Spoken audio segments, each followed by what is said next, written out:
Yo, it's Thursday.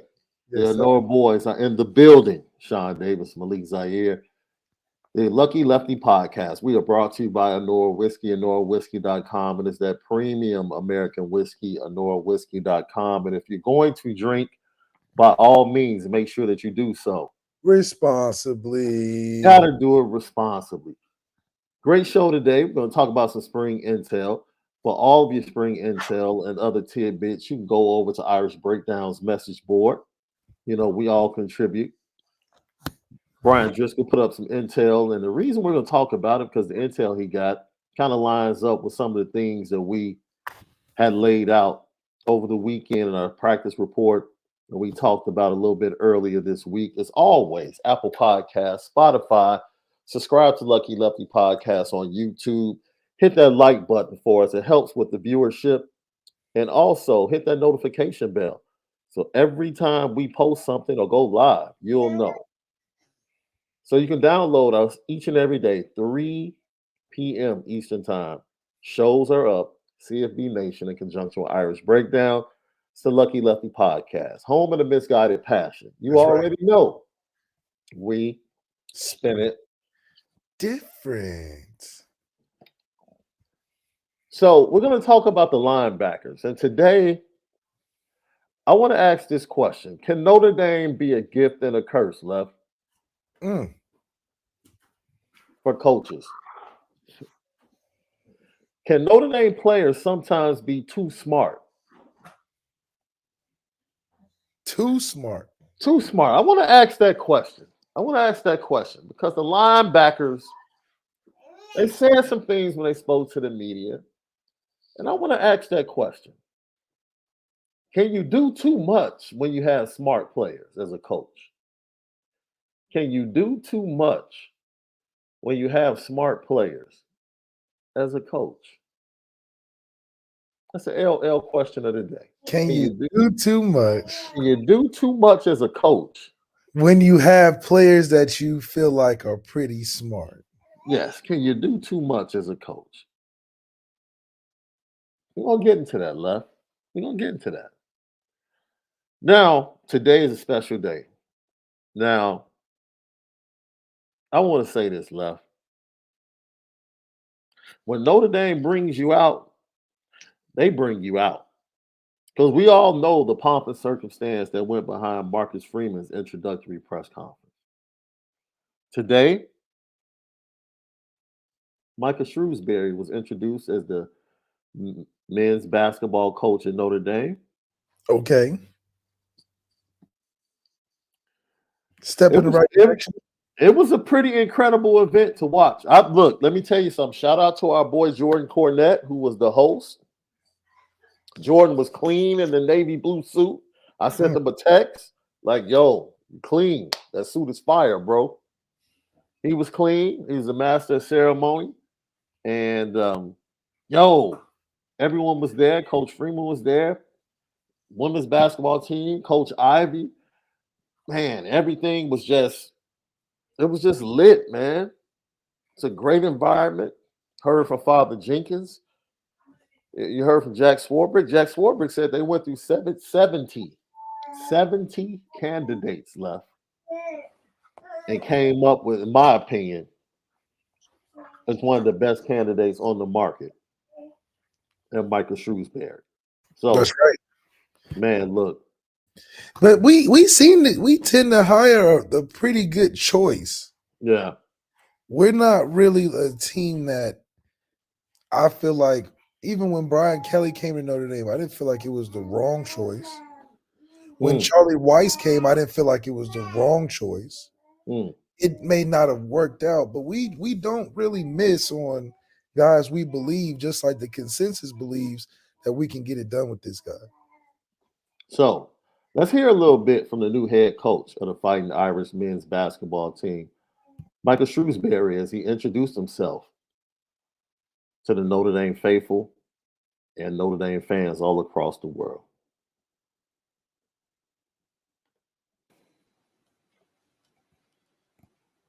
The biggest debate that we had before we walked out here was whether I was going to wear a T-shirt underneath the jersey when I put it on, or I was just going to wear it regular. So I'm going to save that for later. I'm going to wait till you guys leave. Then I'll put the jersey on. I don't want. We're on a time crunch here. First of all, thank you, Father John, Jack, for your willingness to consider me, to meet, to talk to my family, and now, give me this opportunity at Notre Dame, which is really special. So thank you so much for that. I'm indebted to you guys, and I'm just glad to be here and can't wait to get started.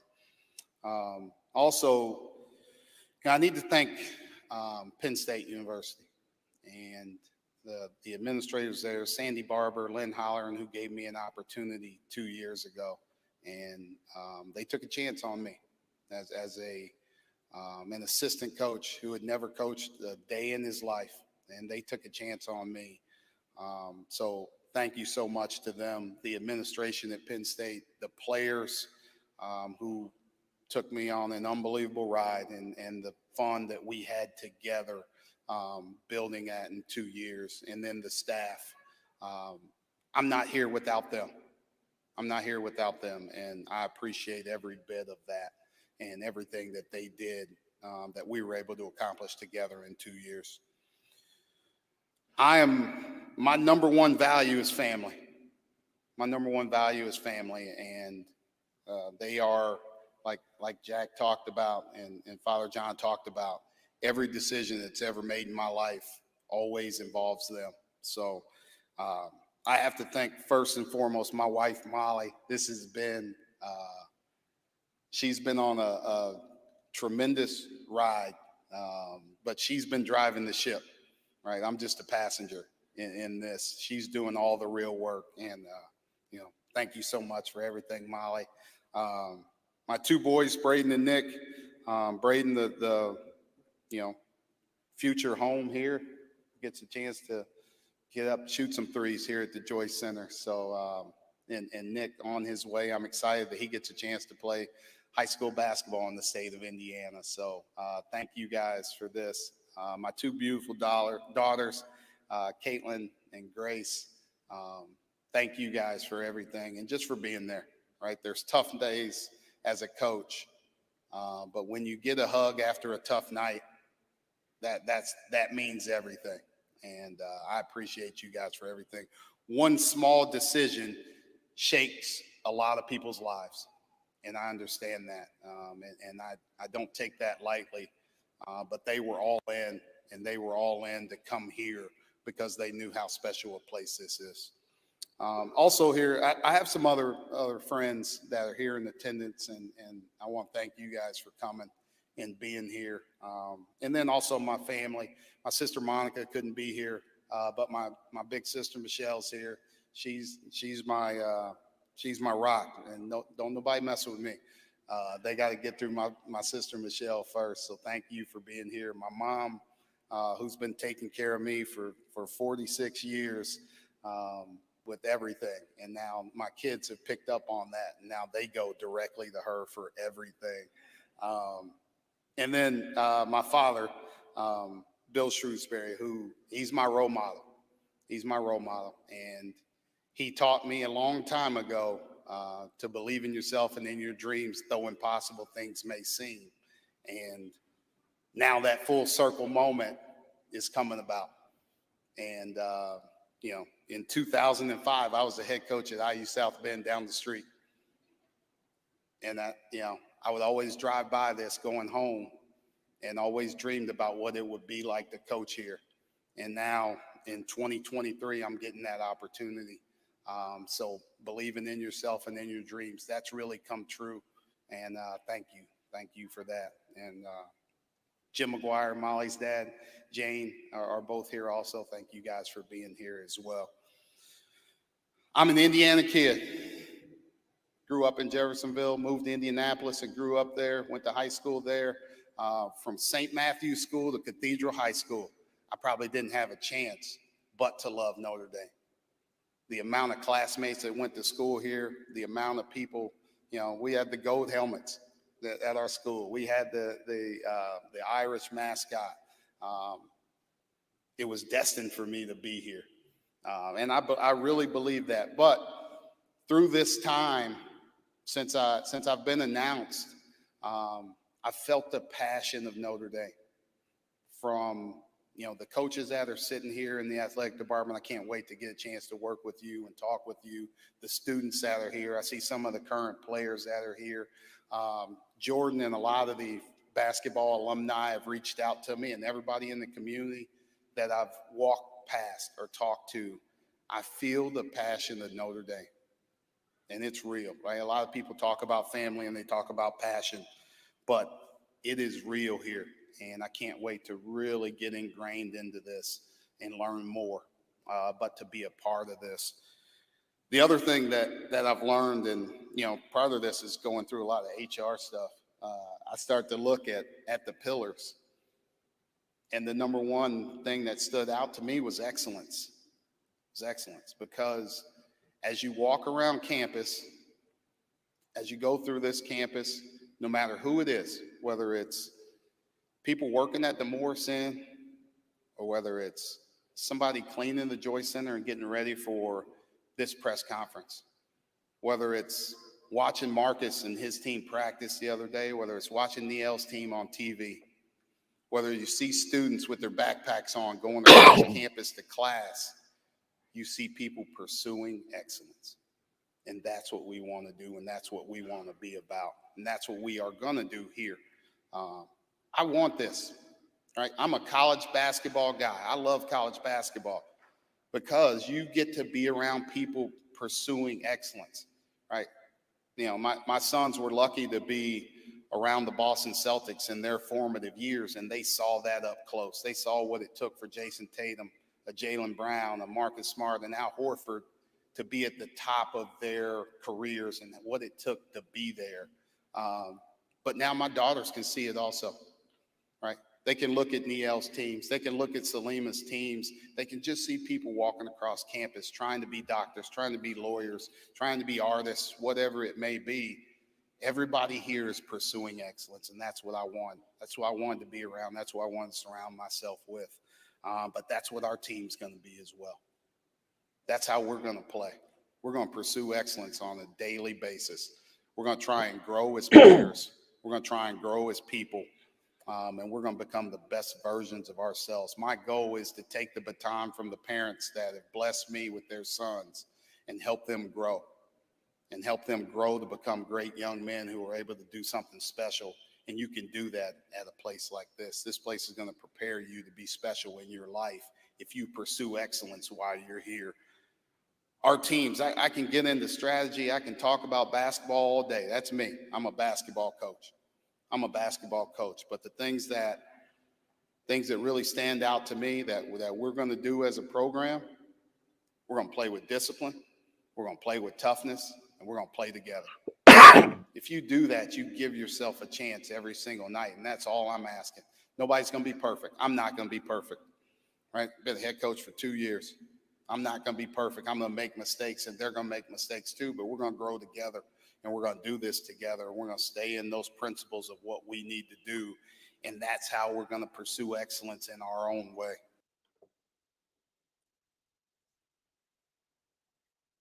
So once again, that is Michael Shrewsbury.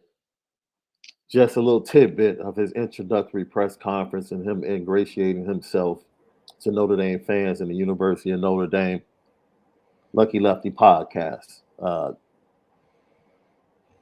It's, a lot of people, I'm going to say this, Left.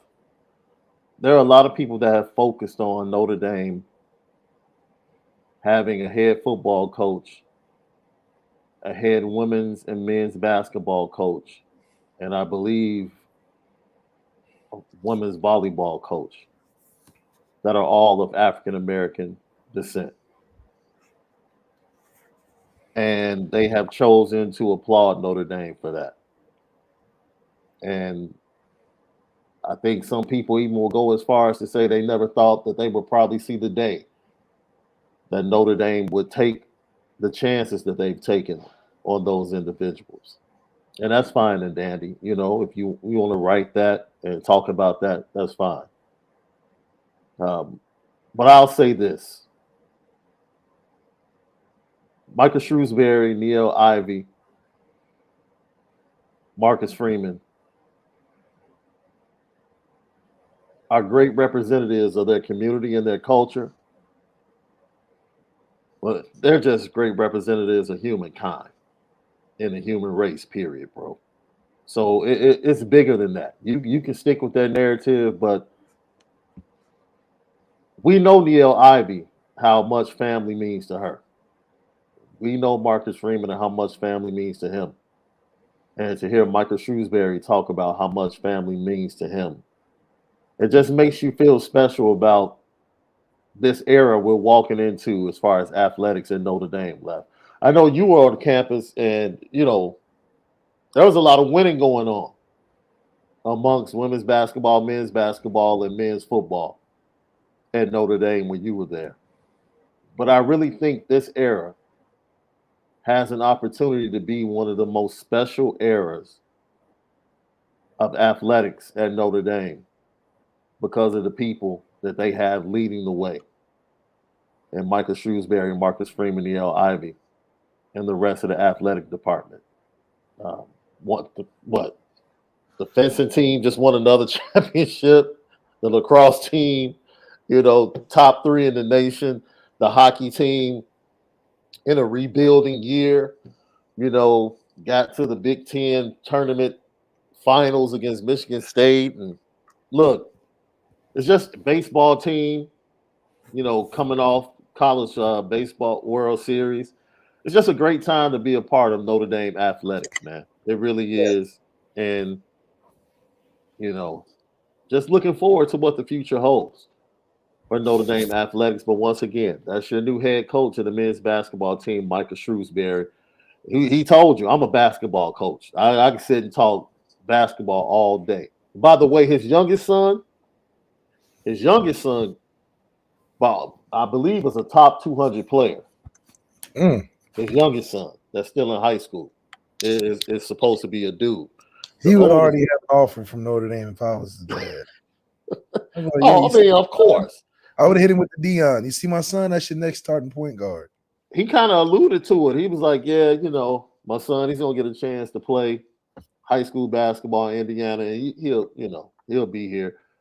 It was a great time. It was also rumored, I think Coach Vic said a couple of his Penn State players were also there, kind of signaling that he might be bringing some players with him from Penn State. Look, we talked about this earlier this week. Notre Dame, let me go out on a limb. Notre Dame is going to be in the tournament next year, Left. Yeah. I fully believe that.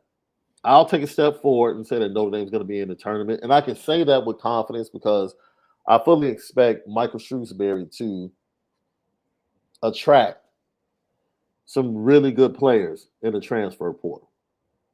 Yes. I really do. And we'll see what players stick around on the team. But yeah, Notre Dame, in my opinion, I think they're going to be, because of coaching and some transfers, I think they're going to have a really good shot to be in the NCAA tournament next year. What were your thoughts as we close up Michael Shrewsbury's introductory press conference? What I really liked about his press conference, it was very wholesome, very honest. You can tell the type of guy he is from a character standpoint. You can tell how he got hired and what somebody that will be hiring for Notre Dame athletics would like, because his, moral and ethical beliefs and things that means a lot to him with family and the commitment to a higher level of excellence. It fits in line with the expectation that Notre Dame has for its athletics and its standard for the campus overall. So, same with Marcus Freeman and Neil. Mm-hmm. I think they all, fit that expectation and accept that challenge of being a coach at Notre Dame and the importance of it, of how it affects the student athletes that they're recruiting and what the student athletes are coming into. And I think a lot of it is, if you have a coach that understands what it means to be at Notre Dame, he can convey that to the recruits. So you see a different type of recruit, you see a different type of team that rolls through year in and year out under these coaches because it's inspired a little different, motivated a little different, recruited a little different.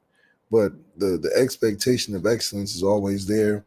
Marcus Freeman, Niel, and Marcus Strasberry, they don't in these press conferences. Even Marcus Freeman still, they don't go in there and really tell you X and O's and tell you how much they love their sport when they do Yeah, this stuff.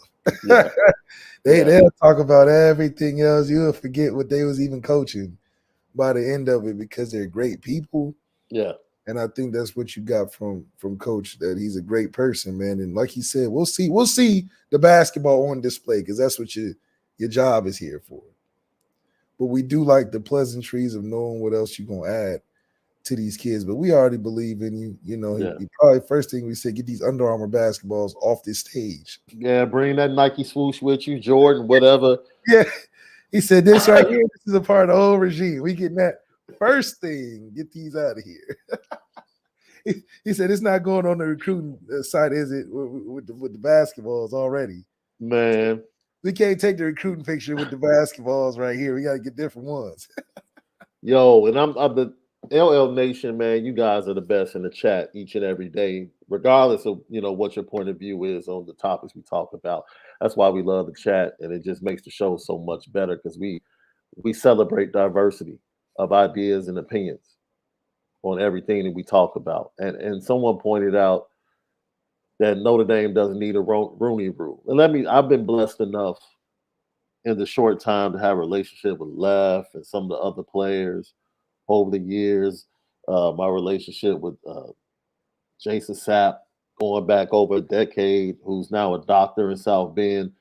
That's one of my actually one of the first guys I connected with when I started doing journalism from on a college football and locking in. So um,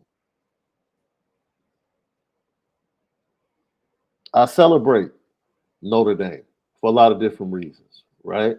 I'll be honest. Let me share this story because growing up on the south side of Chicago, I was almost ridiculed for years for being a Notre Dame fan, right? Because it was trendy to be a Miami Hurricanes fan back in that day because they had the swag. It was trendier to be a Michigan Wolverines fan because, they might have been deemed a little bit swaggier back at that time in the Chicagoland area.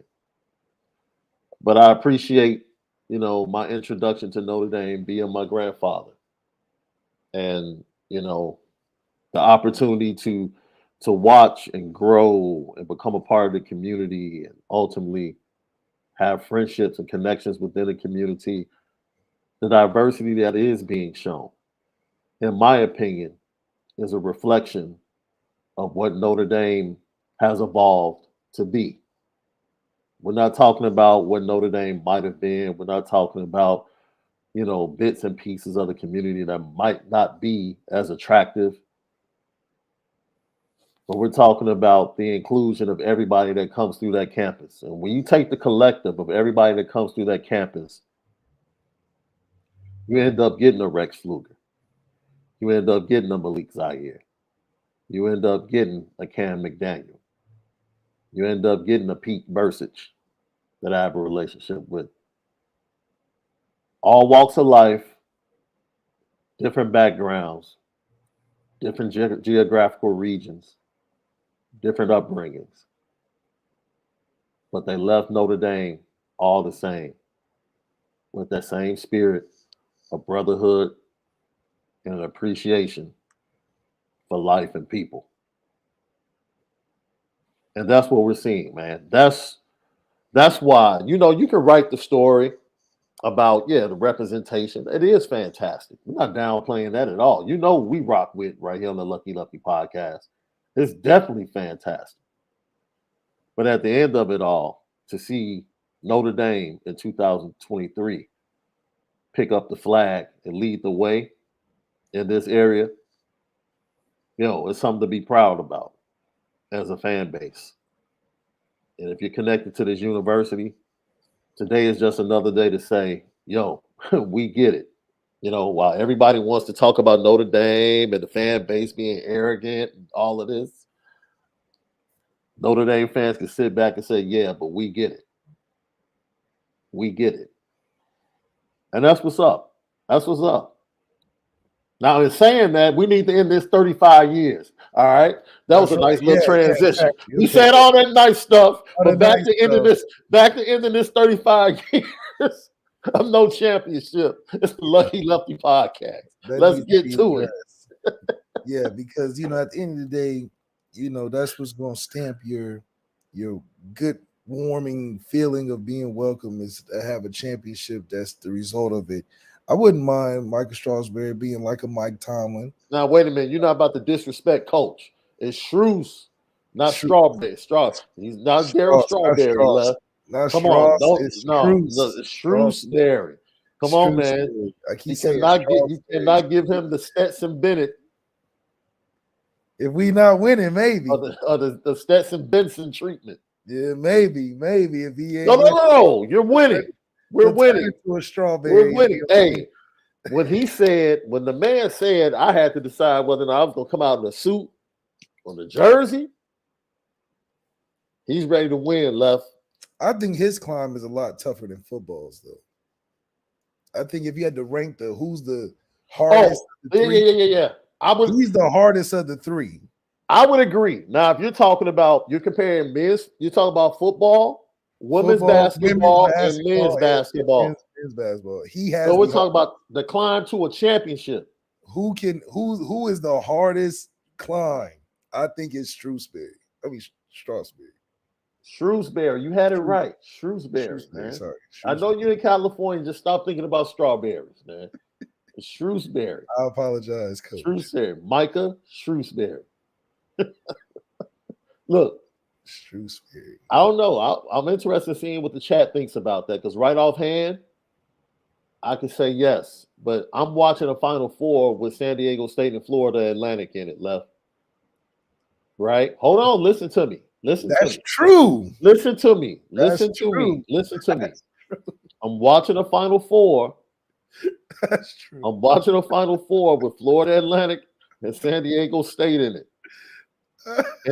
And I look at the women's Final Four, and it's LSU, South Carolina, Virginia Tech, and Iowa, which have all been powerhouses in women's basketball for years. So I tend to think that the powerhouses in women's basketball are pretty much going to be there. They're going to be, that's going to be a concern. They're going to be there. I still think Niele is one recruiting class away from being ready to take on South Carolina. That's just on the interior. Yes. The guard play? We got the guard. But the interior, unless they get a big-time transfer. Yeah, we got to get a recruiting force for next season. We haven't been known for a big man. Because the guard play is going to be absolutely bananas. We're good on the guard play. The depth is bananas. I don't know. That transfer portal in men's basketball makes it possible, Left. Now, does it make I it will possible? say this. Men's basketball is about transfer portal and NIL. Yeah, but that almost is unrelated because the basketball NIL started since like 6th grade. with the shoe companies. The shoes, that's a fact. That's a fact. It's like AAU. That's true. Yeah, that's true. It shouldn't impact colleges because it's already impacting kids right now in the AAU circuit. Football is more like, okay, I'm closer to the money.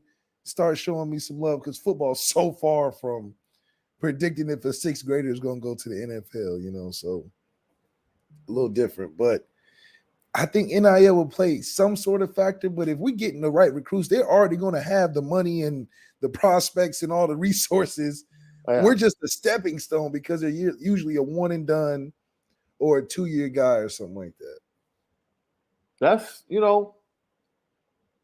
as much as I wanted to just give that different opinion or different point of view, I still land where you landed, Left. I'll sit on the same helipad as you. Now, women's basketball a little different because, that's getting more money in there. Maybe I think Olivia Miles can pull a nice little NIL deal. you know, maybe a glasses company, you know what I'm saying, to be creative. But she has some star impact. I think, you know, I think women can benefit way more like from the NIL space, especially our women's basketball team. Niele can get an NIL deal. Maybe she get her own women's suits clothing line from Nike or something, you know, just have all our coaches fitted. I think that'd be really cool. Especially if our contracts as a collective isn't comparable to the highest of what they should be in the college football or basketball space. So we'll see. Maybe there's some second half. Brandon Gilbert, thanks for tapping in. He says, would you guys be down with a return to Adidas? If they fitted us all with Yeezys, I would love it. Ooh, can you imagine the whole squad having the Yeezy slides? Team Yeezys? Oh man, I would go back Notre Dame ASAP. That'd be the recruiting trip. I'd be like, look, send the boxes. Send the boxes. I'll be there ASAP, Marcus Freeman. Send the boxes, I'll come. So basically you're saying Marcus Freeman's hoodies would be designed by Yeezy himself? What? Oh, Adidas, yay, Marcus Freeman collab. What if I told you that if Adidas and Yeezy were in collab with Notre Dame? What if I told you Notre Dame would get every recruit out of Chicago they wanted for the next 10 years? For the next 10 years, you just don't even worry about it. We got him. When I tell you, I don't know whether or not I should feel good or bad about this. When I tell you in this city that, hey, you can't say nothing about Ye. That's right. Chicago doesn't care what he says, what he does. We can talk about him. You can't talk about him. That's right. And keep your mouth off of him. We got him. If we need to take him in the back and handle him, we'll do that. I think that's the amount of love Chicago really has for him. So I would almost guarantee that if recruits came and they saw a Yeezy collab, any recruit from Chicago would be like, oh, I'm in. Because that's all, dude. Chicago kids, I'm telling you, we had this discussion surrounding Justin Scott wearing those Crocs on his visit. Chicago kids, all they wear, Crocs and Yeezys. That's it. Crocs and Yeezy slides. That's it. Crocs and slides. Crocs and Yeezy slides. That's it. That's all they rock. So that's how impactful it would be if an Adidas Yeezy collab with Notre Dame actually took place. It would be good for Notre Dame. I mean, Notre Dame in Chicago. Everywhere else, I don't know. But it definitely would make an impact in Chicago. Left, I'm hearing some good things, man. As I said before, Brian Driscoll, B. Driss, had some intel up. Spring intel. It kind of went in line with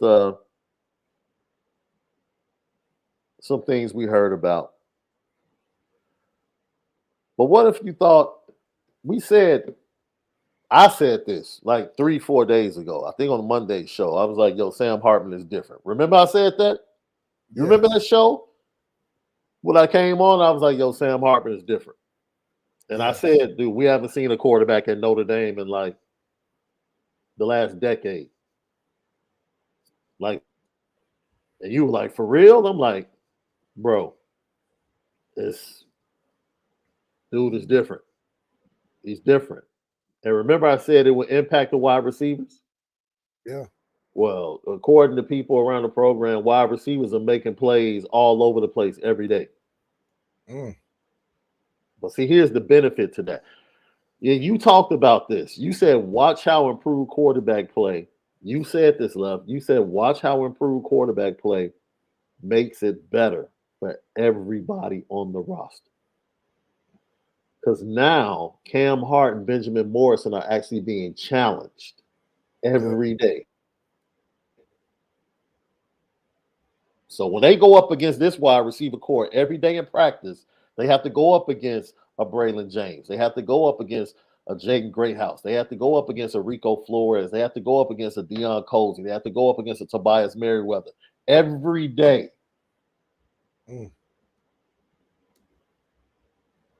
Every day. When they start facing the wide receivers on the schedule, it was like, okay, we see this every day. We see this. You talk about speed. According to people, Braylon James is faster than Tobias. Mm. And Tobias was supposed to be the receiver that took the top off. So no excuses, right? No excuses, right? No reason for these freshmen, offensively and defensively, not to make an impact. And when you have quarterback play like you have now, right? I do think that, you will see the benefit of what it's like to have a quarterback that can distribute the ball to our talent. I think this year we'll see just how impactful recruiting has been, Marcus Freeman influenced by, and just the range of talent we'll have. Every game that we'll have this season, you may have Sam Hartman go off, Tobias may go off, Aldrich may go off, Logan Diggs may go off, JT may have a day, Mitchell Evans or Eli Holston or one of the tight ends may go off. But every game, because we're so talented, you might see some people where you're like, dang, like Notre Dame got some guys. It's not a Michael Mayer or nothing. It's not a run game or nothing. It's all right. If they stop Aldrich today, Tobias went crazy. Oh, they stopped Tobias in the past game. We ran for 300, 350. Oh, it was a tough matchup on both sides. Sam Hartman done pulled us through a great couple drives, got us some great points. Defense held up. So this is a year that's going to look a lot different than years before, because now we can legitimately say, oh, anything can happen with us. I know we have a lot of things going into games that teams will have a lot to deal with throughout the week, which I think, especially these first 4 games, is going to be tough for some teams, because they're going to be like, what are they good at? I know they can run, but they don't got Michael Mayer anymore. What can they really throw? I mean, they got Sam Hartman. Right. We have to account for that. We can't just say they're going to do the same thing. I don't think so. They got a new coordinator, some of the same pieces, but even with that, I mean, it's a threat in the run game, but we might have to see if we can steal some of their spring practice tape. We don't know what they're going to roll out in. Dude, when I told you they were coming out 3 and 4 wide the majority of the plays, you were like, don't threaten me with a good time. Oh, seriously. Like, I think Ohio State is going to look at them first 3 games and be like, what the hell are we going to do? This is not a last year's team by far. No. Like last year's team versus Ohio State and this year's team versus Ohio State, you would think that it's 2 completely different decades in between the games. Last year's Ohio State game, that's on brand. That's something you can flip through the games of the last 10 years and see. Yeah. But this year, you're gonna be like, hold on, we done went from a DVD player to wireless. We got the little Roku box now. We don't even pop in the DVDs no more. We got a whole new system. You can't trace back and look through Notre Dame tape of the last 10 years and see this type of offense. They doing something different. So I think that's going to give us an edge that a lot of teams are going to have a hard time adjusting to, and it's not going to take much from us. It's not like we reinventing the wheel. We got receivers. You're going to see us have depth this year. You're going to be like, man, they got all these guys on their roster. Where was this at? That's what people are going to say this year. Where was this the last X amount of years? We could do that. We could have 350 before halftime. We can score more than 21 before half. We could have did that. I mean, Aldrich just changed his number. That's the same Aldrich. We got a new 10. The 10 look a little bit bigger, a little more athletic. New 10, new number. So I'm excited because I can't tell you what we're going to see. But I can tell you it's not going to look like anything the last 10 years. That's the thing. That's a long time. That's the thing. And it's complimentary, right? Like, I'll be honest. We asked the question at the start of the day. Can your players be so smart that the coach does too much? And I was really looking at it from a defensive standpoint. Let's talk about it from an offensive standpoint. Great question. Jared Parker, you don't have to do a lot. You don't have to do It's going to be real simple. It's going to be count. Sam Hartman, you need to count. Is it 7 in the box or 8 in the box? That's it. And if it's 8 in the box, we're taking shots. And if we throwing it, do your thing. That's it. Hit your pass. Because guess what, Sam? You got protection. You can sit back there and really read something with us. Because guess what? Not only are you going to have time, you're going to have the defense off balance because they got to think about the run. Yeah. They're like, damn, Sam Hartman's over there. Shit, I know he can throw that ball. I know he can throw that rock. We can't just act like this Notre Dame. Yeah. They got Sam Hartman over there. They're not just going to get Sam Hartman over there to do what? Run the football? Yeah. No, they're not going to do that. No. And then you think about the pass, they might throw Tyler Buckner in there. He might run for 100.5 or something. We got a TB12 package. You definitely have a weekly TB12 package. Weekly. If we want to keep them. Yes. There's definitely a weekly TB12 package. You can believe that. Because you know why? We should be up before halftime. These first 3-4 games, we should be up before halftime. Game done by the end of the third. How did we do Texas? I need opening, drive, touchdowns right away. The first 3 weeks. I'm talking about getting off to a 14-zip start. Like get them off of here quick. Let's get them out of here. Closed casket. Yeah. We don't even want to act like it could have been closed. You know, we want the pregame show to be like, well, it's another outing for Notre Dame football today. Like we going golfing. Just another outing. Nothing to really report. Just another outing. Yeah. Another fireworks show, air raid show. They went out there. They're going out there with 3 wide. What is TSU going to do? Can I ask you a tough question? I just want you to ready yourself. You're already sitting down, but I have to ask you a tough question, bro. LL Nation, look, you guys, let me know in the chat.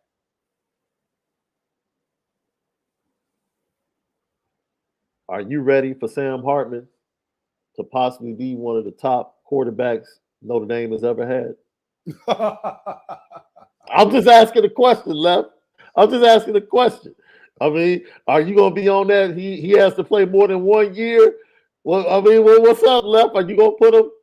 Are you going to put him on pause because of that?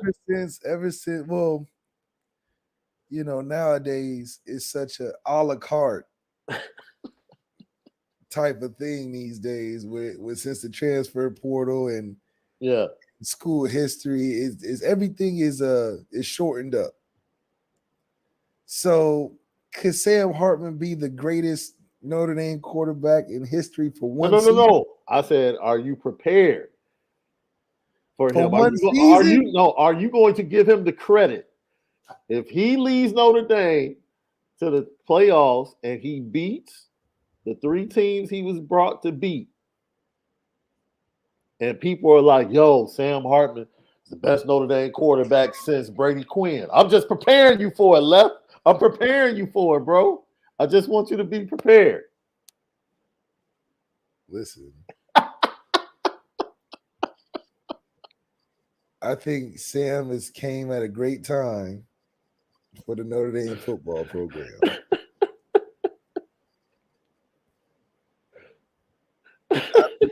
For one season, Sam can gain a lot of ground for a team and a school that's been very dry for a long time. Oh, this is fun. This is fun. the overinflation of the success that we could have this season, you can ride it out for a little bit. It's overinflation. You can, just like inflation now. Milk and eggs ain't gonna be this high forever. So Sam caught us during a recession, Oh, So yo, it's value a little bit more. you know what this sounds like, right? This sounds like you're really saying, man, if I had been brought into this situation, that's what it sounded like, Left. I think that Sam made a really good decision to decide not to go to the NFL this year. Hey, Josh before the motivational business banker said Malik is quietly saying hell no. I think he could be really good this year. Let's put it like that. We continue the conversation on the other side, but we want to take a moment right now. We've been telling you guys all week that we had a special announcement, and we want to welcome a special guest to the show. Man, I call him a bro now. Yeah. He's our brother. Want to welcome Trevor Morris to the Lefty podcast. Trevor, what's up, bro? How you feeling today?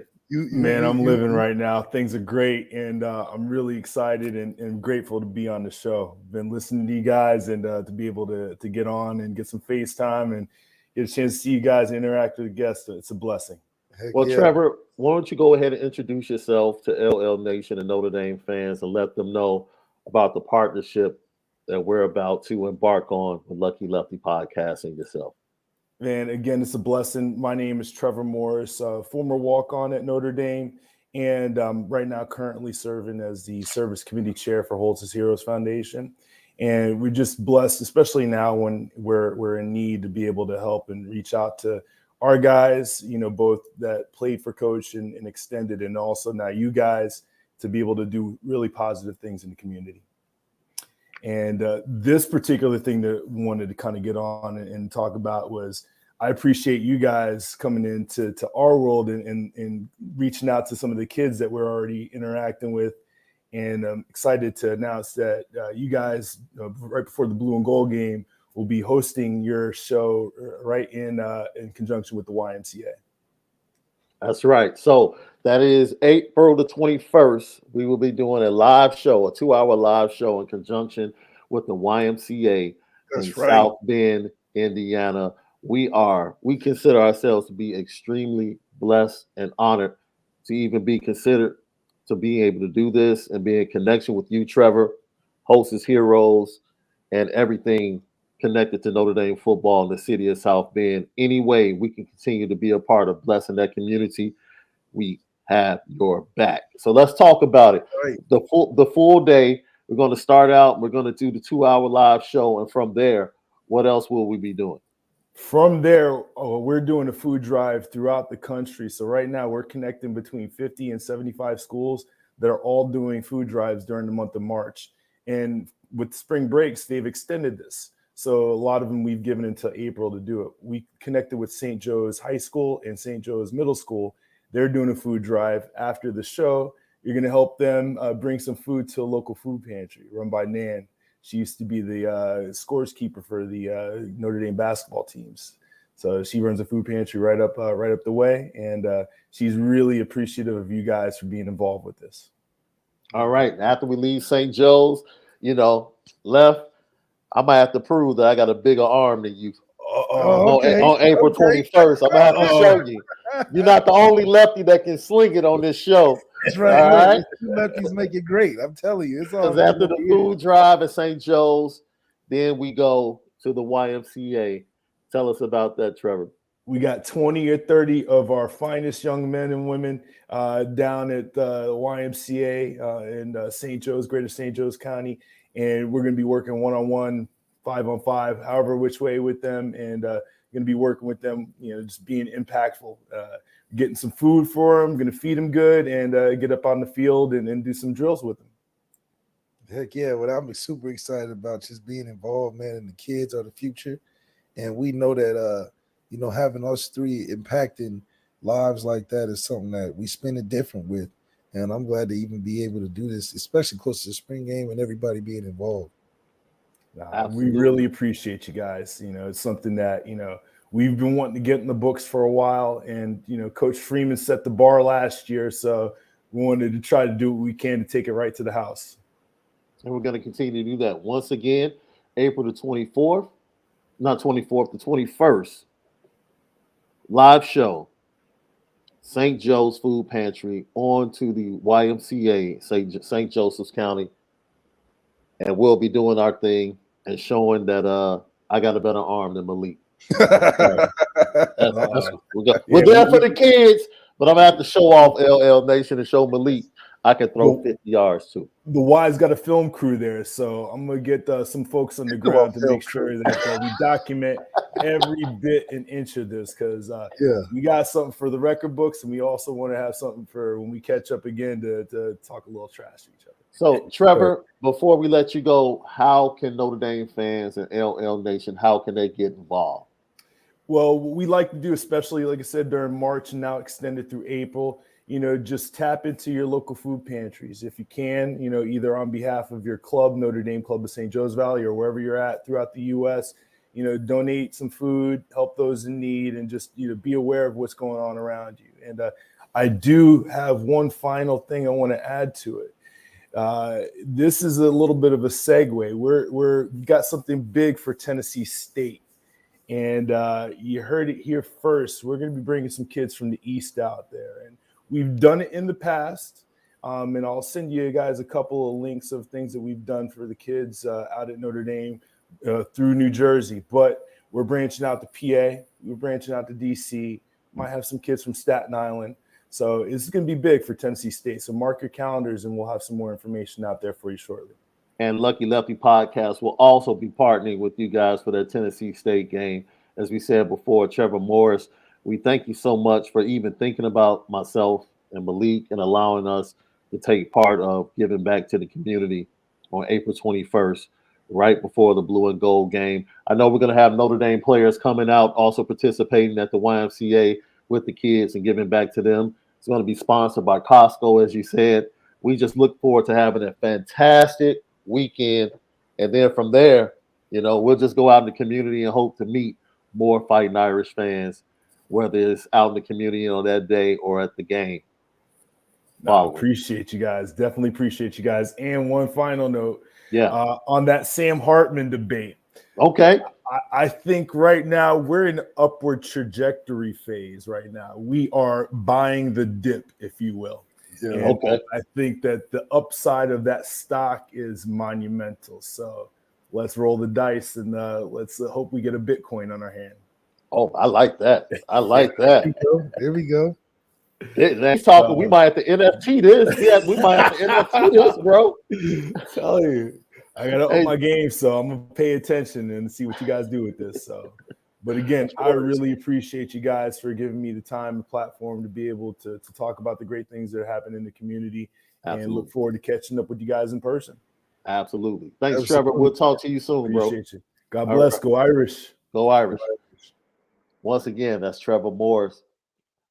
We're blessed to be a part of that weekend and what Hostess Heroes Foundation, led by Reggie Brooks and Trevor Morris, and them including us in that weekend. And when you made the connection and we were on the initial phone call, I wish you could have seen my face on the other end of the phone when they started talking. Because they're talking like, yeah, we want you guys to do a live show, and then we're gonna go ahead and do the food pantry. I'm like, cool. And then they talked about the kids. Like, I wish you could have seen my face, bro.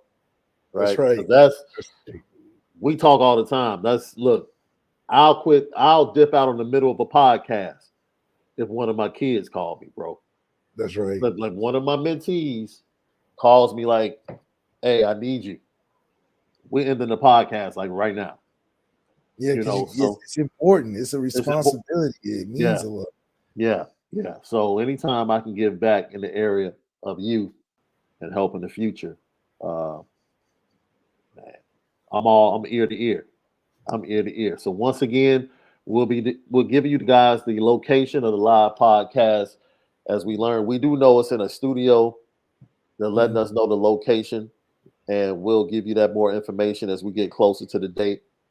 But then St. Joe's We'll be working with the food pantry there, and then we go into the St. Joseph YMCA that's located there in that county to what are we doing? Kick, punt, and pass, I think. Yeah, pump pass kick type of thing, and then Yeah. just talking with the kids, just being an inspiration, man. Having them maybe do some media stuff. You never know.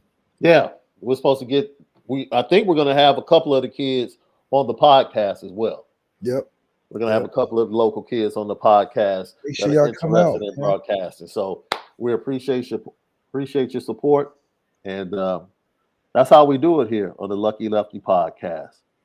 I just want you to know, man, just get ready for Sam Hartman to, be right behind Brady Quinn, dog. See, but that's the thing. Since 2007 or whenever Brady Quinn stopped playing, I even knew the Notre Dame quarterback position was up for the taking. If you want to be portrayed as the Superman of the league, it's right there for Notre Dame's taking. All you just got to be is halfway decent. I just knew if I could be halfway decent, just kind of good, just a little bit, even just a Stetson Bennett good, a walk-on good. Just find a way to get on the field as the starting quarterback good. That's how deprived Notre Dame was of an actual guy in the position. If I could just an easy beasy little, just think about, I've only played 3 games. Yeah. And in the 3 games, the amount of success I had in the 3 games. Now just extrapolate that over an Ian Book career. Oh, bro. If we extrapolate your 3 games, first of all, you won a big game against an SEC school.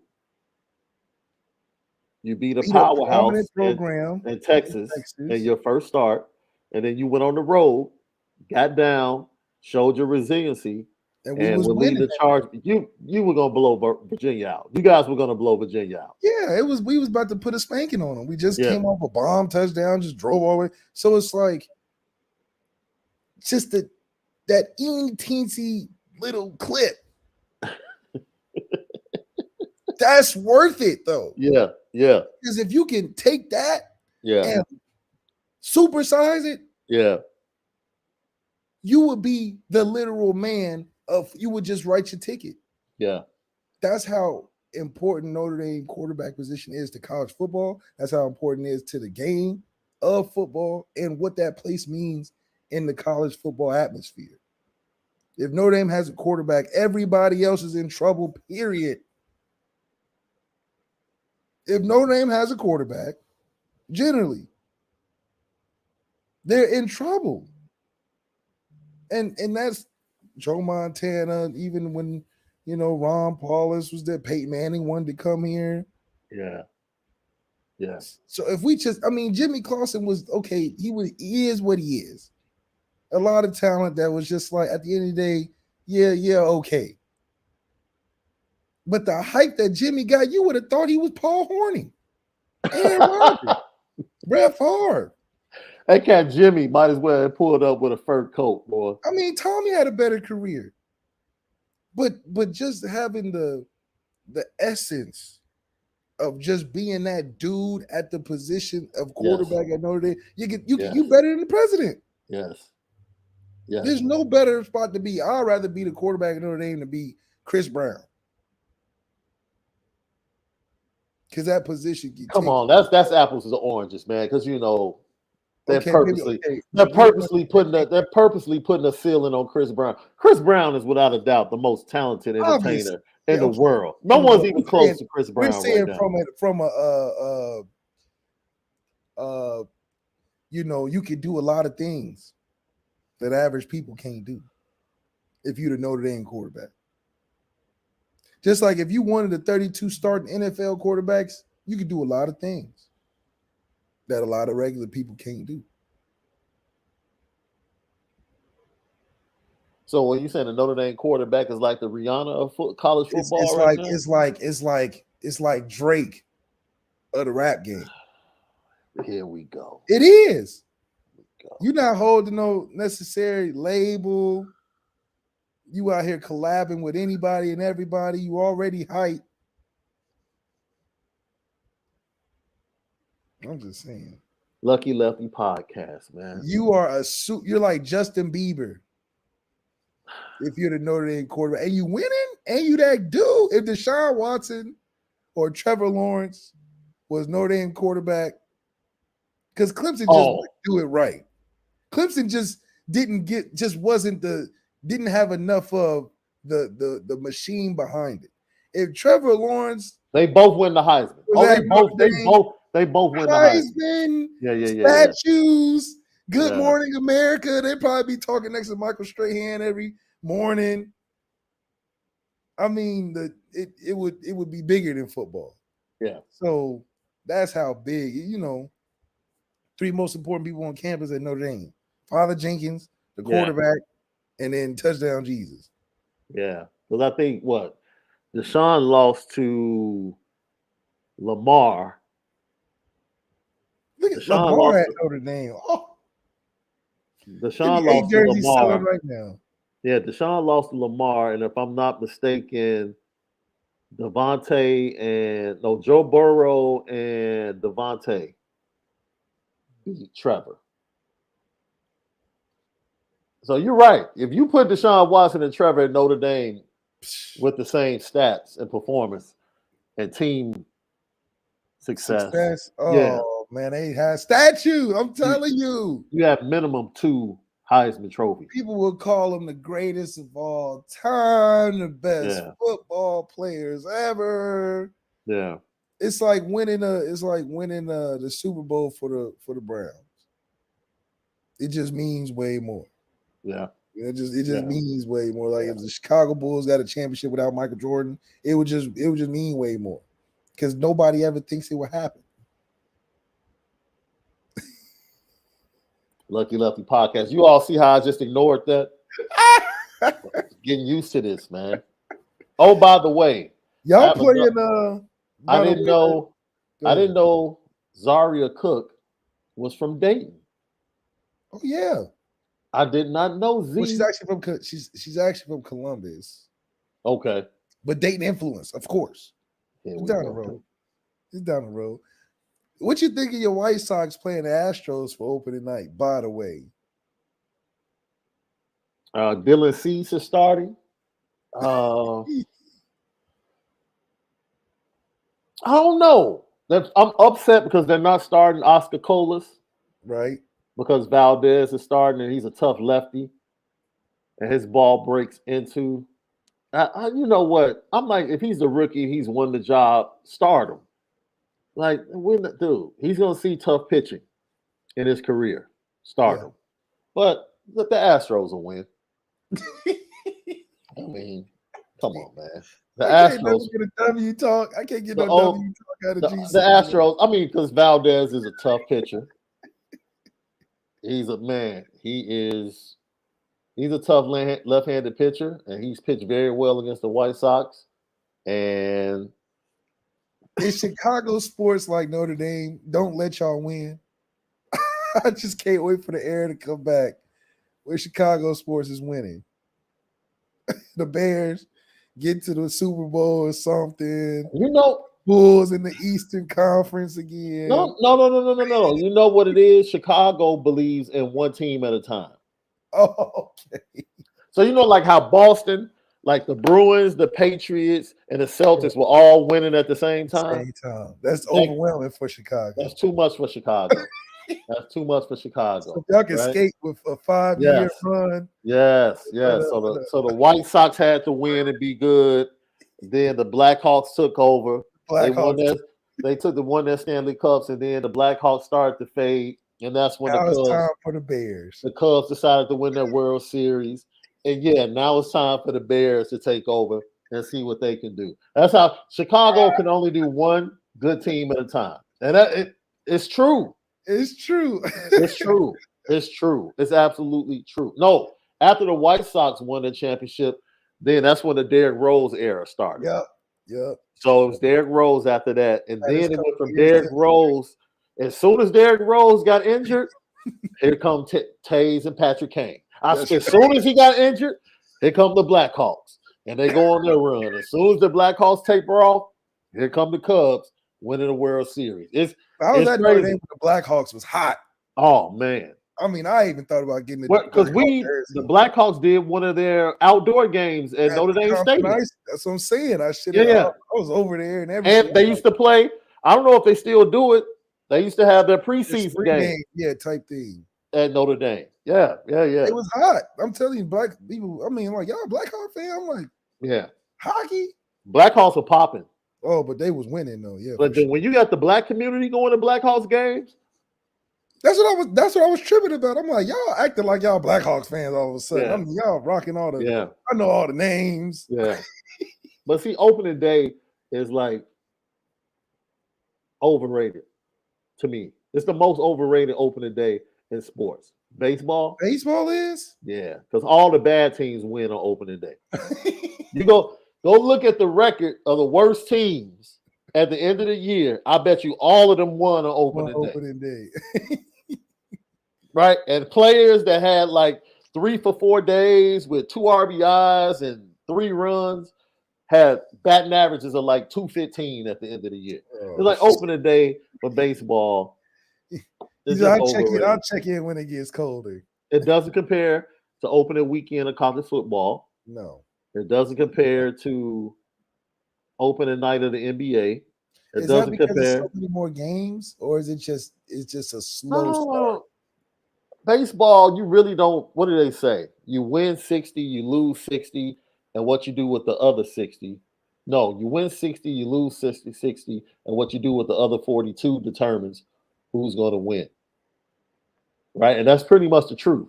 If you win 100 games of baseball, that means you lost 62. So you're going to win 60, you're going to lose 60, and then what you do with the 42 that are left determines whether or not you're a good team. And you don't find out the good teams in baseball probably until like May or June. Damn. You just don't. So opening day is like, and it's always cold in the Midwest on opening day. Like it's 50 degrees for the Cubs today, bro. The Brewers. Like 45. So baseball, crazy. you gotta. It's like Notre Dame first half. You gotta tune in the second half. You ain't missing nothing. Man, Lucky Lefty podcast. Al Golden spoke to the media, and it made me think. We're going to hear from Prince Colley and Nolan Ziegler as well. But he said some things that we discussed that I thought would be pretty interesting. You put up your comments about Marcus Freeman in his second year and the differences that we should see. Here's Al Golden on his thoughts on what's changed in year 2 under Marcus Freeman. You know, he hasn't said that, but I could see everything just slows down. Year 1, if you could imagine, you know, just all the places that he was pulled last year. I think everything's slowing down for him, and I think we all feel his personality right now. We all know exactly what he wants in every aspect of the program, and I think he's really clear. He's always been clear. It's just everybody's hearing the message repetitively now and consistently, and so he makes it really easy to give him what he wants, and I think that's a sign of a great leader. And as I told you, I think he's awesome. I think he's the guy that's going to take us where we want to go. He just every day he's got a vision for the program. He's really clear, cares like crazy about the kids. You know, not just on the field. I'm talking about in the classroom, in the community, all of those aspects. So can't hide that. That's who he is on a daily basis. So from that standpoint, that would be the biggest difference.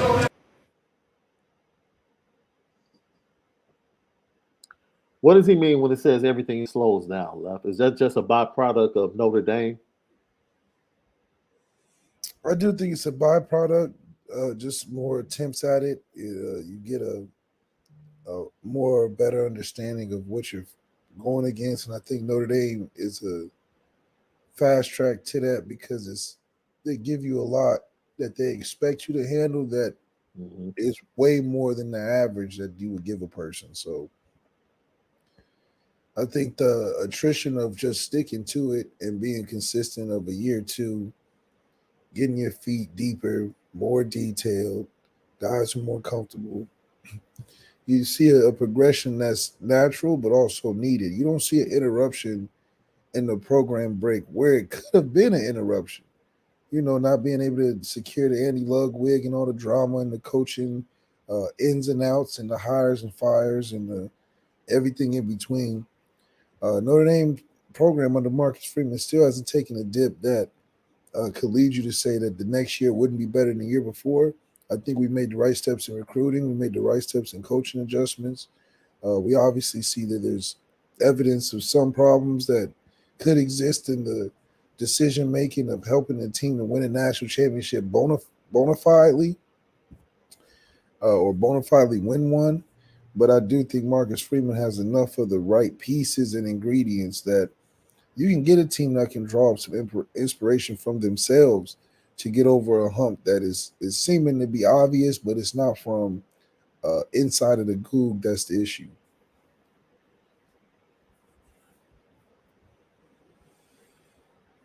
You're on mute. Sorry about that. He went from there left, and he also talked about the players and what excites you about your defense. This is going to be left. Think about what I said. Would ask Coach Zaire, what excites you about your offense at Lakewood this year? You guys coming up. Night and difference between our speed at receiver. Let's stop. Just stop right there. Stop right there. Speed. Right. That's how you would start. Here's Al Golden. Here's the question. What excites you about your defense this year in your second year, Coach Golden? Again, their approach has been great. Their effort, their approach every day, and their preparation. Our MEs are down. We're really getting better at the fundamentals. I could see it all over the field. The secondary communication has been really good. That's been, one of our chief priorities going into the spring with DJ and Ramon and X, especially just getting them to communicate, be audible, be demonstrative. They've been awesome. Just different techniques with the corners. They've responded really well and are challenging. So I can go on and on, but just in general, it's just been the approach, the energy to come into the meeting room at 7:05 and to present something and see those eyes, see everybody on the edge of their seat, see their eyes locked in and tracking you and trying to get better, man. That fires you up as a coach.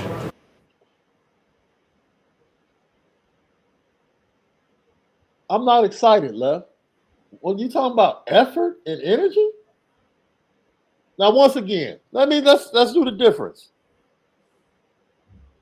Coach Malik Zaire right here on the Lefty podcast of Lakewood High School. Coach Zaire, in your second year as the offensive coordinator, what are you excited about for your offense going into your second year? I'm excited that we have team speed at receiver because we didn't have fast receivers last year. So I'm excited we can throw the football this year. That's it. This dude talked about energy and fundamentals, man. And eyes tracking you in the morning early, excited. Communication. What are we talking about? Relationships? We talking about going to school? See, this is what I meant. We doing too much, man. What is this? What are you talking about? You're excited about your defense because of their fundamentals? You recruited them because of fundamentals. You recruit them because that's already in the pre-package. Most of the time, when you buy these kids' toys, I'm looking for the already built ones. I just got this little refrigerator. Guess how many pieces it is? Too many put together. Why does a kitchen set got 50 million pieces? I'm not putting that together.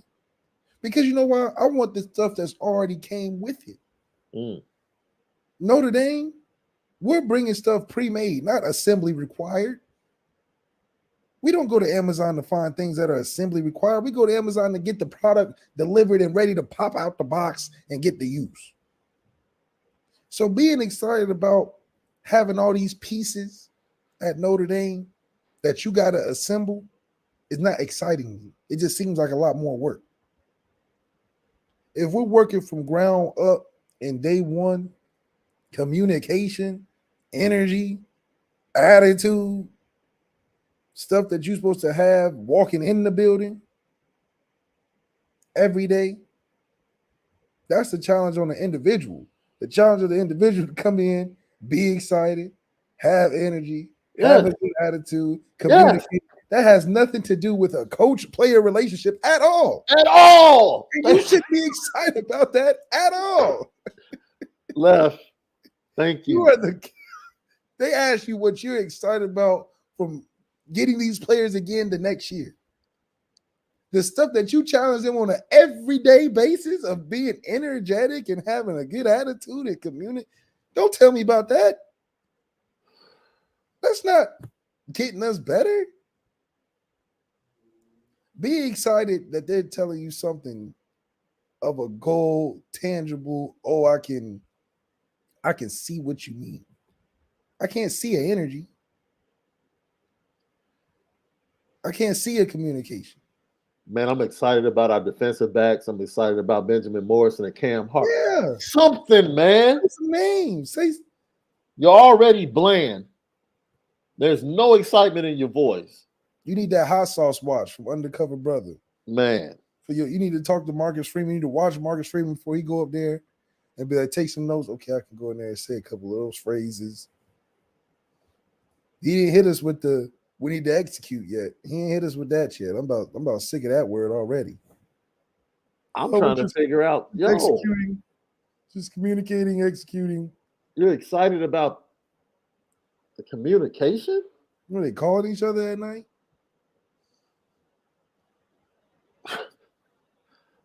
We're going somewhere here. This is why, wait till we get to the linebackers. Your boy Prince Collie. Man, Prince Collie is really going to give you some insight left. I know you might get up and walk away after you hear what Prince Collie had to say. Man, here, Al Golden, what are you looking for? Why is consistency so important to you? Probably does, as mundane as that sounds. Like, it's really hard when there's not, the light at the end of the tunnel or the pot of gold there, if you will. But, the guys that consistently prepare, invest, and then do it physically on the field day in and day out. Because it's hard. It's hard, Tomorrow they have to get the next install, which are a lot bigger, more sizable than in the season, because we're trying to put a whole season's worth of defense in. And then have recall when we get to the season. So for these guys, we're building a menu that they can choose off of later on. So I would say the consistency of approach, day in and day out, and then that's really imperative on Friday, Saturday. You're off the field Friday, and then you got to turn around and get back on there Saturday. So the guys that can do that consistently, be a pro, if you will, are the ones that capture my admiration. You go ahead, Left. I got nothing. I'm confused. He said, if you can execute while executing, then executing, we can execute, and then executing to the championship.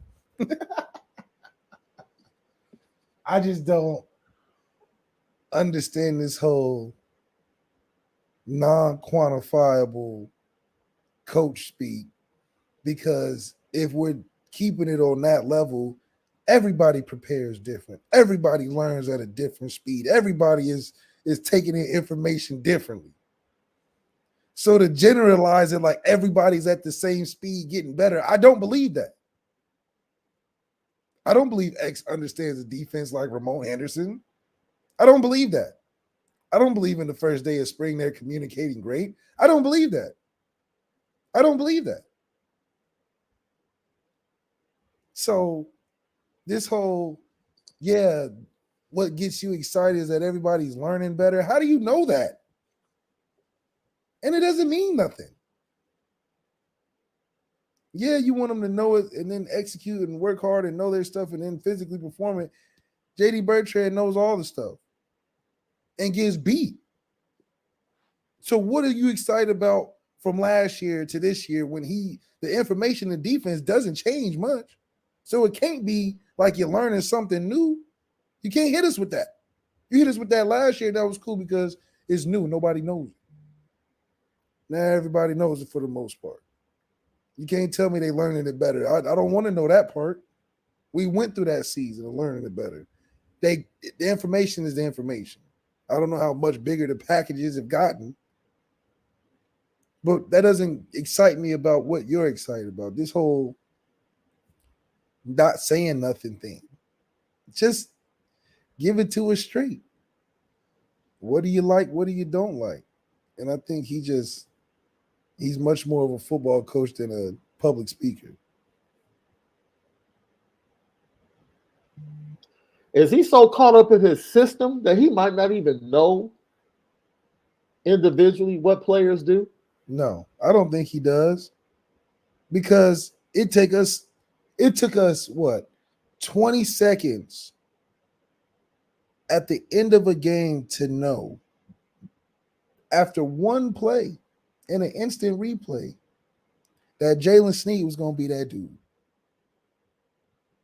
And it took one play at the end of the game that didn't matter when it was over. He got subbed in and he hit that boy that crazy in the backfield. And I knew right then that's what I was excited about for the next year. It took one play. You get this man Al Golden coming in a whole spring later, all season, recruiting, ups and downs, at practice with him, in the meeting rooms with him. And you tell me they on the edge of their seat excited to do better? When me and you got on here right after watching Jalen Snead and both knew what we were going to say. Yeah.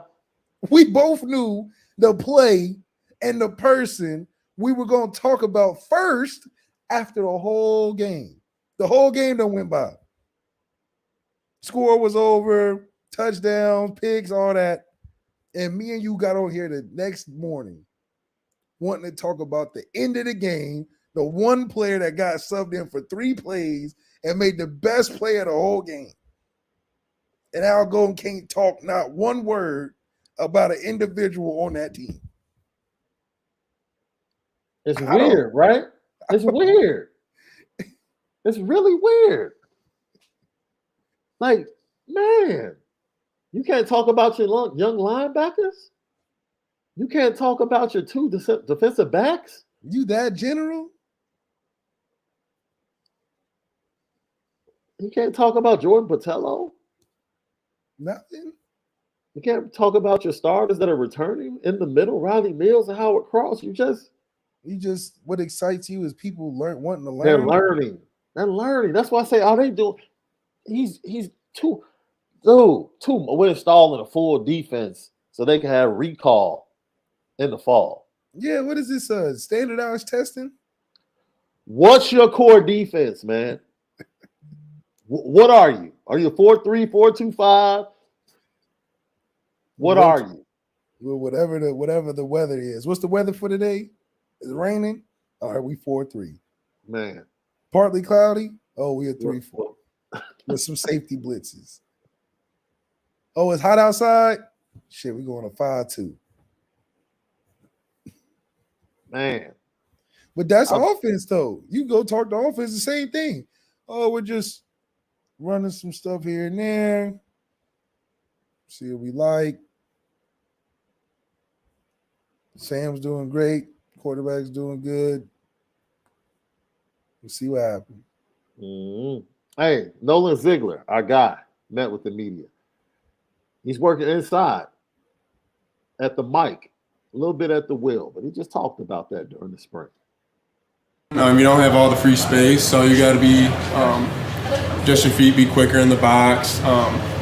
But I think I've adjusted to it great. My coaches, Coach Golden, Coach Max, all the older guys are helping me a lot, and so I think it's been pretty smooth. And then what's Coach Max been like just as a coach since he's gotten here? Oh yeah, he brings the juice every day. He's out there. You can hear him coaching it up. Takes his job very seriously, and I love Max. Yeah, I mentioned that from the practices I got a chance to watch. Max Bullock brings a different energy, different style of coaching, in your face, very intentional. Not only coaching the veterans, but definitely staying on top of the young players. like Jaden Osbury and Drake Bowen. And I talked about how that's going to pay huge dividends for the linebackers, in my opinion, moving forward. Yeah, Nolan, go ahead, Left. whenever you get the energy to match the job required of your position group, Yeah. I think you're gonna find a lot of common ground, and players can feel that. I wouldn't want Max Bullock coaching the quarterbacks.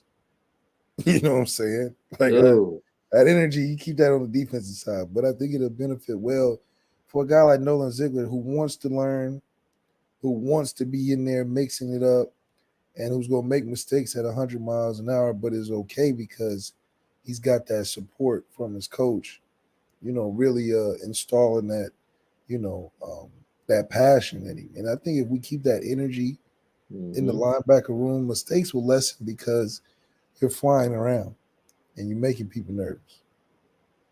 What do you need to work on to get on the field, Nolan? Hey, just working on my technique.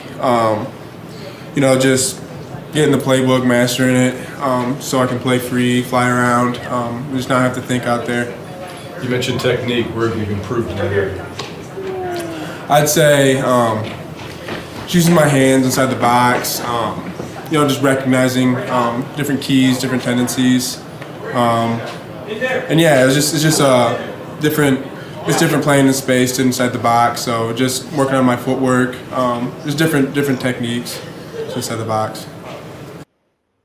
Left. What? What's wrong, man? Like, I would love for us to get a player and be like, you know what, I need to work on playmaking. I missed the tackle, but I'm gonna try to shoot the gap, take a risk here and there. But when you start telling me, oh, I need to work on my hand fighting, or I need to work on my hand placement, my footwork in the box, no, you don't. That's what the coach is telling you. And a lot of that is being overly smart in the position. Can you shed the block and get the tackle? Let's talk about that. Yeah, I need to work on my shedding and tackling better. That's good for the fans. That's good for me. But don't start talking like you over my head, like it's 3D chess, and I got to work on the footwork and the inside and the knowing my alignments and measurements. No, you don't. Because when the ball snap, guess what? You got to go look for the ball and go tackle it. You're not thinking about no ladder drills and no left hand, right hand stab with the under. You're not thinking of all that. And that tells me that you're thinking on the field. There's no way you're thinking about all that stuff right before the snap. Give me like, okay, snap, break on the football, make a play. We celebrate, and then I'll go to film later and talk about what I did. When you in the interview talking about all these little things you got to work on, I don't feel like you're gonna play soon. Because it seemed like you asking for what to do every play, or you're not confident in what you're doing. Like Jalen Sneed, I'm sure his interview is probably like, yeah, I'm learning stuff here and I'm getting better. Like, I can't give you a dissertation on all the things it takes to be a linebacker, but shit, like, if a guy got the ball near me, I'm making something happen. Like every player in the linebacker room has to be super cerebral. Like, everybody, every linebacker in Notre Dame has to be super cerebral. Everybody got to know what the team thinking before they come on. A super smart. You know what linebacking is? This is what Pete Burson said on our show. Read and react. That's it. People got to understand that being super cerebral is an aspect that you use when everything else isn't at the same level. If you're not the strongest linebacker in the group or the best tackler, then start talking about, oh, I need to be cerebral. Then start talking about, oh, I need to work on technique. If you're not the most athletically gifted linebacker, then you start talking about, yeah, I need to work on my hand placement. We got guys that are talented. Nolan Ziegler is talented. I think that if he's more cerebral, he's less of a productive player, in my opinion. Because I think his size and speed and length, you'll learn stuff as you get experience. But you're not going to have all the experience before you get into an experience. You're not going to be able to operate. Man, look, someone in the chat earlier said it just sounds like there wasn't full buy-in last year, which probably They probably feel like they should have played. At least a little bit. I mean, yeah, you sitting there, you watching somebody on the sidelines, you like, man, I'm better than And he's than playing them. over me because he knows more. Right. No, He can't go out there and make plays. He can't make plays, blowing but he tackles, knows more. giving up 3rd and 8, but he's trusted more. He communicates better. Come on, that's corny, man. If he can't sack the quarterback in open field, I don't care how much he communicates. I don't care how much Jalen Sneed isn't in the right place. But Jalen Sneed made the best play of all game. Prince Collie makes plays, and who cares if he's in the wrong place? JD was in the right place in the Cal game and got a penalty for being overly smart. Pass interference, the game continues. So, no. That was a tough call against Cal. But I get your point. He has enough. We saw enough from JD Bertrand not making plays early in the season. As at some point you could try to make your players so smart that you make them slower. That's what it looked like in open space. I can see in open space tackles, guys are thinking, "Oh, I lost contain. Oh, I should have played the box better. Oh, I should have did this. I should have did that." Now we missing tackles in the open field. Yeah. Blowing by guys on pass rush and blitzes and stuff. Here's Prince Collie, since you mentioned him, talking about what's it been like in the second year under Al Golden and building with Coach Golden. We're building on it. Now I'm expected to know a little more, do a little more, things like that. So we're growing both of us. Being an experienced guy in that room now, how has that benefited you along with the younger guys? Yeah, so I've been here for a few years, and now I'm able to help the young guys understand the playbook. So I'm able to teach it, and that gives me a better understanding. So it's really beneficial for both of us. How beneficial is it just that the playbook's the same for you 2 years in a row? Absolutely, it hasn't changed. That's huge. You get comfortable with it. You get comfortable making checks and things like that, and doing the things you're expected to do. So you just get comfortable. So is everybody making checks? The safeties are making checks. The linebackers are making checks. Are the quarterbacks making checks? See what's so crazy about the Prince Collie story is that how did he get so old to where he's teaching guys now? I thought his whole thing was that he's so young that he's just trying to get into it and learn. Now he's an old dude teaching younger dude. When did that happen? When did Prince Collie go from the young superstar talent coming in? He just needs to know a little bit more, trusted a little bit more. He's just a deer in the headlights because he's young. Now he's in an interview 3 or 4 years later talking about, I've been here for a while. I'm still learning. Now I'm learning so much to where I'm teaching guys that I wasn't even here before me when I was learning then. So I'm learning it now. I'm learning now. But now on top of me learning, I'm teaching other dudes and still ain't playing. Is he going to get a degree in football or he going to play football? All he doing is learning and studying and taking tests and checks and balances. But when is Prince Collie going to play some football? When is he going to have a stat line of over 50 tackles in a season? Is he going to be trusted when he's walking out the door with a diploma? When is he going to be trusted to play? I'm tired of hearing Prince Collie interviews of 4 years of learning some shit or trying to learn a technique or still getting on the speed. Give me a Prince Collie interview was like, man, are you excited to make another 100 tackle season? How are you going to get better? Look, if you told me we were a Big Ten West team that lacked athleticism, had to be super smart to compete and work together to be a defense, then I would be cool. We're saying we need to be super cerebral. We need to know the formations. We need to anticipate like crazy. I'm all for that. All right? You don't recruit the way you recruit at Notre Dame to then play where it's checks over here, they're checking on the back end, they're checking at the linebackers. 4 or 5 people checking. We missing tackles here, we missing should tackles go. there. Look, man, you go to the Gator Bowl for the first quarter. They couldn't line up. Because they didn't know checks. All of this stuff, and nobody knows what the heck is going on. Now, you saw once they figured out what the heck they were supposed to do, as far as lining up, they could play. It's just there's too much at times, man. It's too much. What are we? A lot of it comes from, at the end of the day, is the belief that if you've gotten into this school, you can take way more than a regular football player can take, and that's not always necessarily needed, and is not always necessarily true. I think if we look at any of these Alabama and Georgia defensive interviews or media days,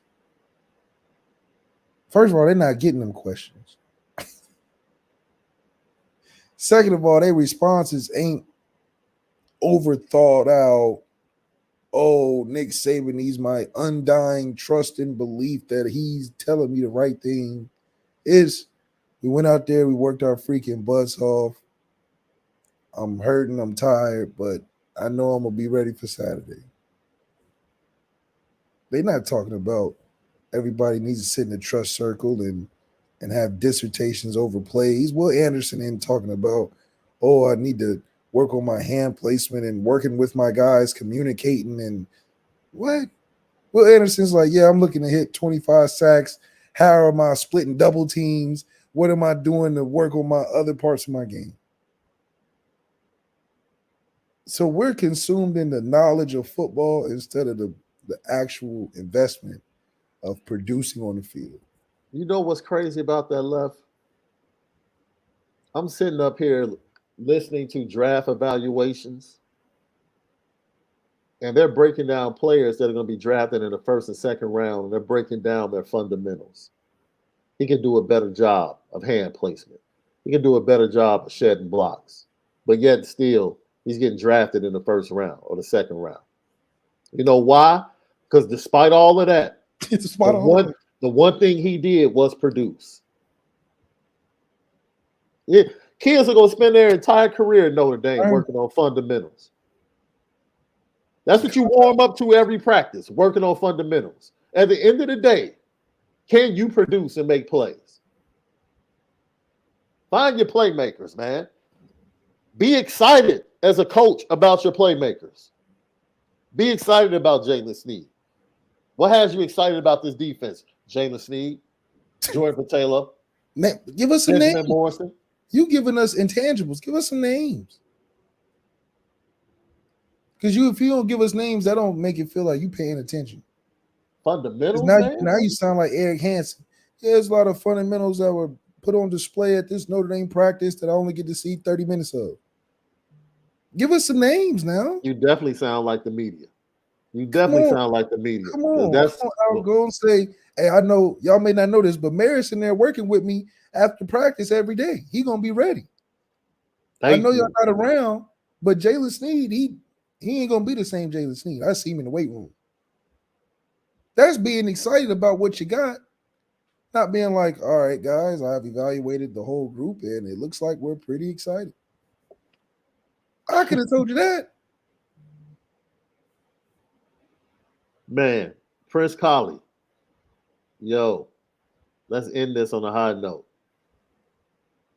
What defensive lineman in front of you has you excited? See, he needs to talk to Al Golden. Here's another question. Who has you excited on the defensive line, Prince Colley?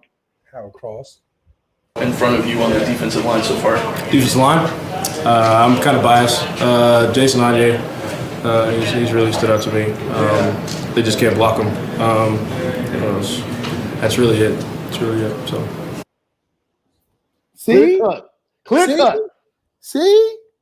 What excites you? Who excites you in front of you, Prince Colley? Who? Now that's exciting. That's some insight. That's some news. That's how you answer a question. That's how you know that what you're saying, you really mean it. He ain't waste no time beating around the bush talking about some trust. talking about we're working on it together. He said, man, Jason Onye, man, they can't block him. He didn't say nothing about Jason Onye needs to work with no footwork or no technique, and he got a couple of slips, but he needs to. He said, man, they can't block the dude. Next question. Who you excited about D-line? Jason Onye, he's a beast. Next question. You ask Al Go, who you excited about? Well, everybody's communicating well.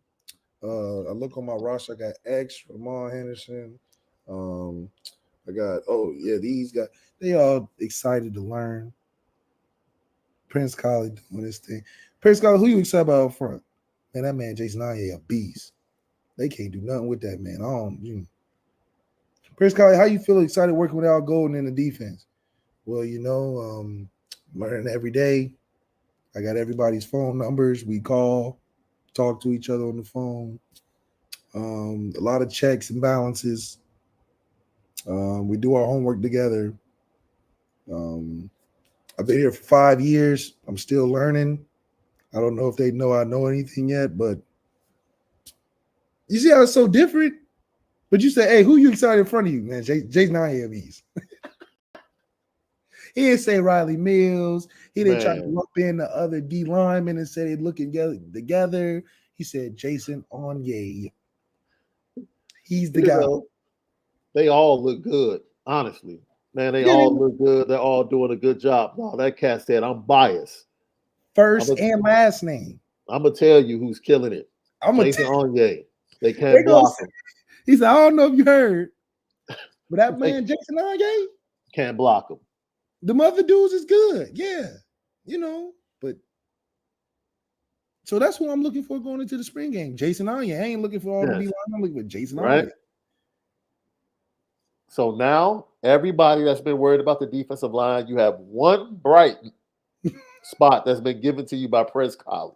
Not by the coach. No. Who was directly asked, what excites you about your defense? He said a person. See, that's answering the question. Don't say what, say who. That's what they should ask Al Go. Who? Who?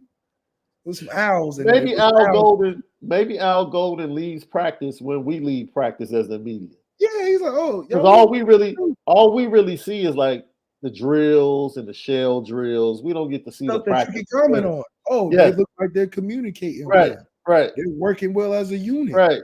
When he says, look, I'm excited about the fundamentals. Like you watching them stretch like us. That get off the snap. The warm-up drills where they get off the snap and work the bags and stuff. Oh man. Look, man. Great show. Recruiting news, big weekend. First full practice we get to watch. I'm excited, love. Super excited, man. Can I tell you who's going to be in the town of South Bend? You're going to have defensive back who's already committed, Leonard Moore, and defensive back committed in 24, Carson Hobbs. Both of the defensive back commits will be in town. Andrew Sprague out of Kansas City, offensive tackle, 2024. He'll be in the place to be. Darian Mayo, also in 24. The Smith brothers, Jacob and Jared from Connecticut, 24 guys, 24 targets. They'll be in the place to be. These next two names left. Aaron Scott, you should know him, one of your Ohio boys. Yes, sir. 24. He'll be there with Caleb Beasley out of Tennessee, who's currently a Tennessee commit. Yes, number sir. one defensive back in the nation. Will be at Notre Dame's practice on April the 1st. You see what Ben the Robert Morrison does for you? You see what having a freshman All-American does for you? Why we getting all these DB guys coming in? For what? We ain't a DB school. We ain't been good at DBs for the last, 10 years? Now we just getting number one visits. Why? Yeah. We known for running and blocking. Yeah. 25 quarterback Deuce Knight. Lefty is going to be in the place to be. Ryan G. This is his second time in Notre Dame. He's coming back. He came with his mother last week. He had such a great time that he's coming back this weekend with his dad. That's a tight We end in already, the we 25 already won, class. Mom said I'm good. I don't need to see That sounds like I need you to Bro, come Dad, see come this because over I'm here. ready to Bro, commit. Dad, That come on, sounds like man. I'm ready to commit. That's what it Yeah, sounds Mom like. already said I could. Just come Right. on, man. Just Right. you just gotta go see, man. I'm telling you, Mom loved it. She loved it. Right. Offensive tackle Jake Cook, he'll be back for a second time. He doesn't have an offer yet, but he's still coming back. 25 class. Remington Moss, cornerback, another DB in the 25 class. He doesn't have an offer yet, but he'll be there on Saturday. And then there are visitors on Friday as well. Left Jackson Pyatt, linebacker from the class of 26. He doesn't have an offer. David Washington, wide receiver. Man, you'll love this kid. He is a big kid from out west, big physical wide receiver. He'll be there on Friday. Caleb Brewer from Wyomissing, Pennsylvania, is a must get on the offensive line in this class. You love his film, Left. He was playing tight end. He was doing everything. Penn State, Notre Dame probably comes down between those two teams. He's on campus on the 31st. Kevin Haywood, another offensive lineman from the 24 class, a target. He'll be there along with linebacker Cole Sullivan from the 24 class. He'll be there on Friday as well. So another huge recruiting weekend in South Bend. Huge recruiting weekend in South Bend. Notre Dame hopefully knocks it out of the park the same way they did it last weekend. Great show, Left. That's right. You know what time it is.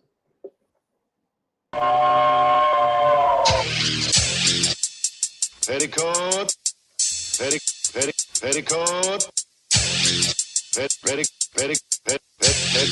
Petticoat Junction.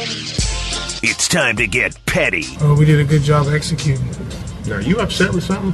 And fire up the Petticoat Junction train. I just don't like you. You don't? No. What is today's petty history? Petty Junction.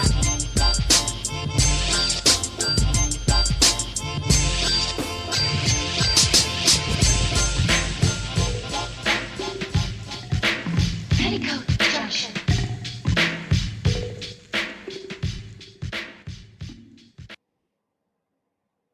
Oh, you're on mute. I did all of that. Oh, man. Petty Junction, Petty Story today brought to you by Onora Whiskey, OnoraWhiskey.com, then Premium American Whiskey, OnoraWhiskey.com. I set this up by saying the Bulls went to Staples Center and embarrassed LeBron James and the Lakers in his return on Sunday. And the Lakers kind of returned the favor last night at the United Center. Why and is Pat Bev like this? Pat Bev did a spin move in the fourth quarter and kind of did the sign that LeBron was too small as he defended him. Really? So it's only right. It's only right. Back. It's only right.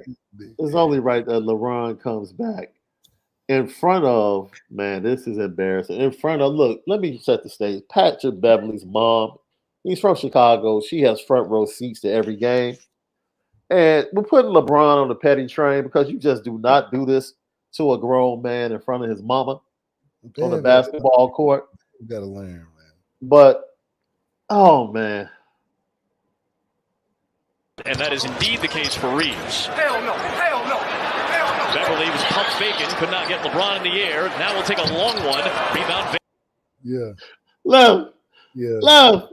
What are you doing to this grown man? Now, mind you, his mother is literally sitting like. Hell no.